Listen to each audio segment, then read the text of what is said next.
Yo, what's up everybody? Kembali lagi bersama gua si Rapul di channel Rapul Main Game Brother. Gimana nih kabar lu semua, bro? Kita balik lagi di segmen bacotin MU ya. Sekarang episode ketiga.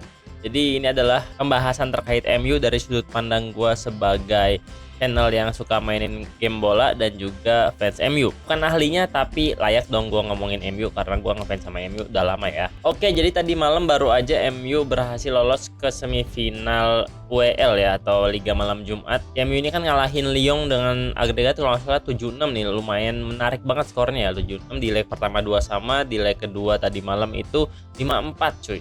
Skor yang udah kayak skor PES gitu loh.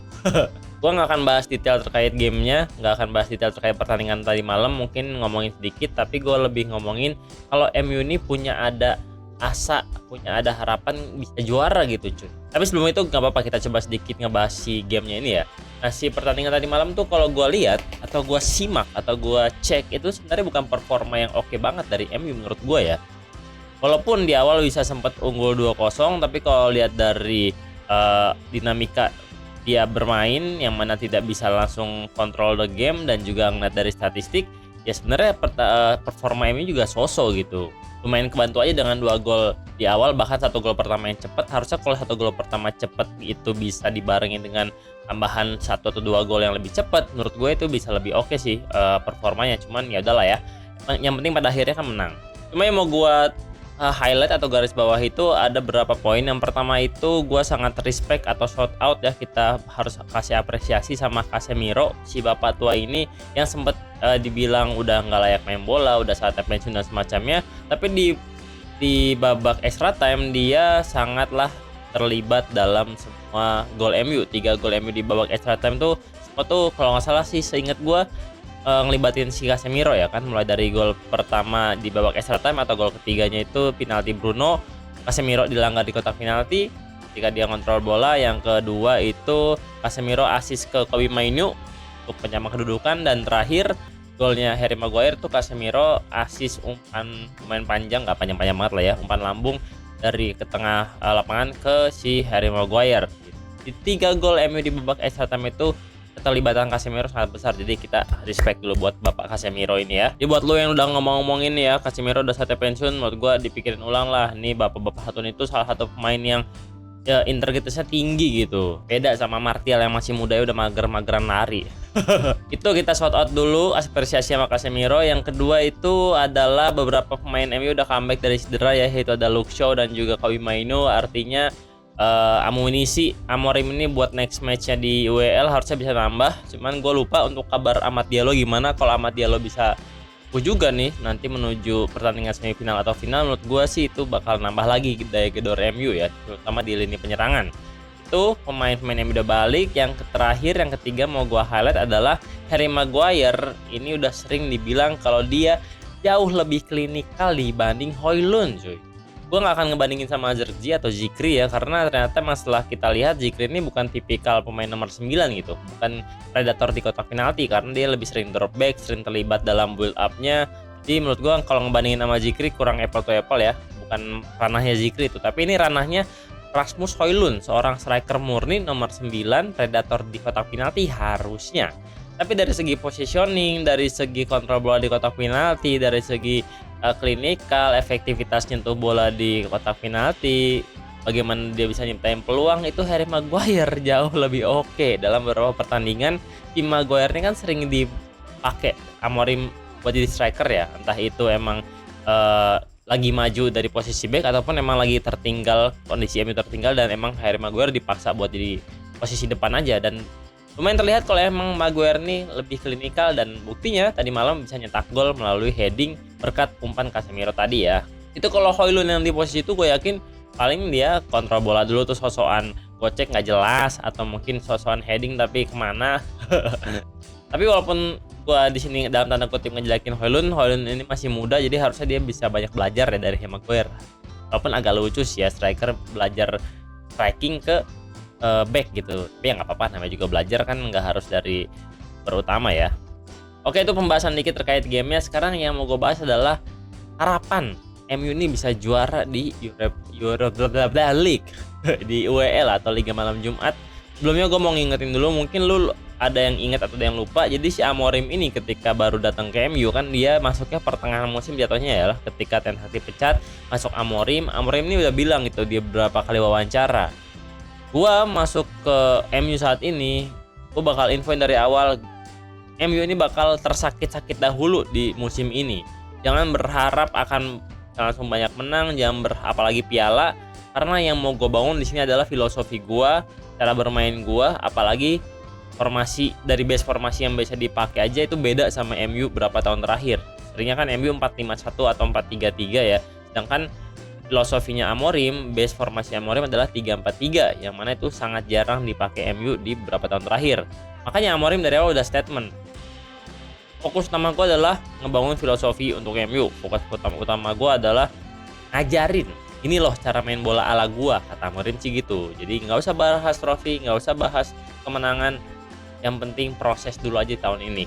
Gue sangat terima-terima aja sih dengan statement itu, dengan catatan emang musim depan harusnya sih udah bisa lebih oke lah ya untuk filosofinya, nggak cuma belajar lagi. Jadi musim ini dari awal gue udah nggak berharap apa-apa sama MU, mau kalah ya kalah, kalau menang ya alhamdulillah. Cuman ternyata setelah kita lihat MU di MU di UEL sama di IPL tuh ada perbedaan di awal pergerakannya Amorim nih. Entah kenapa ya, di IPL kan ya kalah imbang menang, kalah imbang menang dan semacamnya, tapi di UEL ternyata belum pernah kalah si anjing MU ini cuy. Di grup juga nggak pernah kalah, walaupun 4 menang 4 imbang ya, nggak menang banget, tapi itu nggak pernah kalah, hitungnya tetap ya. Kemudian masuk ke babak gugur juga belum kalah gitu, imbang lawan Sociedad di leg pertama, kemudian menang di leg kedua, imbang lawan Lyon di leg pertama, kemudian menang di leg kedua. Nah kalau gue lihat artinya ini tuh ada perbedaan mental dari satu tim yang sama ini. Timnya sama, pemainnya sama, pelatihnya sama, tapi mentalnya beda. Ketika mereka ini udah main di IPL, udah pikiran udah alah peringkat belasan, menang juga gitu-gitu aja, nggak apa-apa lah kalah-kalah, menang-menang gitu. Jadi mentalnya beda. Tapi ketika main di UEL Liga Malam Jumat, mereka tuh kayak ada pemikiran, kita belum pernah kalah nih, kita menang imbang, banyak menangnya mungkin bahkan ya sama deh, dibilang sama ya, 4 menang 4 imbang di grup, 2 menang 2 imbang di babak gugur, jadi sama gitu, 6-6 nih kondisinya tanpa kalah ya. Jadi mentalnya juga beda. Dengan mental yang beda itu, performa di lapangan juga hasilnya harusnya beda ya, karena mental tuh ngaruh banget ke performa pemain maupun tim. Buat yang nggak paham kok bisa beda ya, ibaratnya Sevilla ini udah tahu banget kan dia tuh rajanya UEL. Di UEL dia sering juara, tapi di La Liga gitu-gitu aja, masuk ke UCL pun gitu-gitu aja. Tapi mentalnya ini beda kalau udah main di UEL. Nah kebetulan di musim ini itu kejadian di MU untuk performa di UEL-nya. Di IPL hancur-hancuran, di FA Cup, Carabao Cup jeblok, UEL lagi mantap-mantapnya nih. Walaupun nggak mantap banget, tapi ada mental yang beda menurut gue ya, Kalau performa sih ngikutin mental harusnya. Nah dengan kondisi itu sih harusnya sih Amorim ini bisa mikir sedikit kalau oke lah nggak apa-apa gue ngebangun filosofi dan semacamnya, tapi kayaknya di UEL gue pengen fokusin bisa juara deh. Dan menurut gue juga untuk UEL harus bisa juara. Yang tadi gue mikir yang nggak apa-apa lah MU nggak juara apa-apa di musim ini, tapi udah ngeliat peluang sebesar ini harusnya sih bisa dimanfaatin buat Amorim. Gimana caranya di UEL ini harus menang. Gue nggak peduli main bagus, nggak peduli possession bola banyak, nggak peduli banyak peluang, yang penting menang aja bang. Shooting 2 kali 1 game tapi dua-duanya gol mah nggak masalah, asalkan lawan nggak nggolin ya kan. Karena ini tuh tinggal 3 game doang cuy, 3 game doang sisanya, 2 game di semifinal ya kan, leg pertama leg kedua, sama 1 lagi final gitu. 3 game doang, bahkan nggak harus 3-3-nya menang. Karena leg pertama kalah, leg kedua menang aja bisa lolos ke final tuh ya kan. Bisa jadi 1 imbang 2 menang, karena 1 kalah 2 menang banget juara juga. Jadi nggak harus 3 kali menang, bahkan Amorim harus bisa manfaatin 3 game lagi ini untuk bisa jadi juara UEL. Karena kalau emang ini jadi juara ya, menurut gue ini jadi obatnya buat fans MU banget buat musim ini, terutama yang jeblok Edan ya. Jeblok Edan, karena kita kalau lihat 2 musim sebelumnya juga sama Ten Hag, walaupun performanya inkonsisten tapi dapat piala Carabao sama FA tuh lumayan ngobati lah. Main bisa bully tim lain yang nggak juara ya kan. Ditambah juga ini bisa jadi obat buat fans MU yang nonton ketika MU kalah di final WL 2021. Zamannya Ole, zaman masih agak Covid, itu Ole Ball tuh bagus banget. Salah satu performa MU yang bagus setelah Sir Alex-nya pergi ya. Kan kalah di final tuh menurut gue kurang layak sih, itu sangat layak dapat piala tuh timnya Ole itu. Kan ya udahlah emang kalah. Nah, kalau ini bisa jadi juara, harusnya bisa ngobatin kekalahan itu. Walaupun emang kalau gue lihat nih masih ada PR banget ya buat MU ini kalau emang mau jadi juara. Yang pertama tuh nanti kalau nggak salah di semifinal lawan Bilbao. MU ini kalau ketemu tim Spanyol entah kenapa gue selalu hadir gitu kalau lawan tim Spanyol, sering banget kocaknya tuh muncul-munculan. Ya kan yang final UEL tuh 2021 ketemu Villarreal. Musim sebelumnya seinget gue ketemu Sevilla juga jeblok.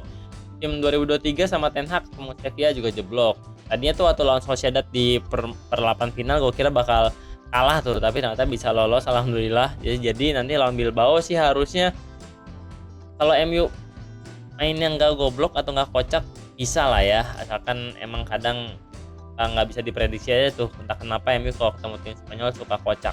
Karena menurut gua kayaknya nih lawan terberat sisanya tuh tinggal Tottenham sih ya. Gua ngerasa Tottenham juga posisinya lagi beda nih kayak MU nih, di Piala jeblok mentalnya, tapi di WL lumayan oke. Tapi secara di atas kertas harusnya Bilbao paling lawan terberat sih, karena Lazio udah gugur, yang lolos si Bodo Glimt itu ya, yang pernah ketemu MU juga. Jadi semoga aja nanti di finalnya ketemu Bodo Glimt kalau emang lolos ya, semoga. Oke, tadi PR-nya itu ya. Pertama, ketemu tim Spanyol kadang suka kocak. Yang kedua, MU ini suka lupa cara mempertahankan kemenangan atau keunggulan. Suka lupa caranya secure kemenangan gitu. Kayak tadi aja, tadi udah menang 2-0 tapi bisa disamain 2-2, bahkan dibalikin 4-2. Kondisi pemain lawan 10. Kocak. Itu ya emang secure kemenangannya ini Pak, mana ini? Nah, ini harus jadi PR juga nih buat Amorim. Ketika udah unggul Pak ya, cobalah diatur para pemainnya itu, digampar-gamparin, diingetin main yang aman-aman aja bre, passing-passing yang santuy, kontrol bola yang tenang, fokus, jangan sampai kegolan, jangan sampai blunder, jangan sampai ketinggalan lagi, udah unggul jadi goblok. Jadi itulah buat MU sekarang ya, gua harap sih emang bisa juara. Buat Amorim dan kawan-kawannya tolong dibantu ya para fans MU ini supaya bisa senang, karena sekarang nih kondisinya malam Jumat jauh lebih menarik dibandingkan weekend.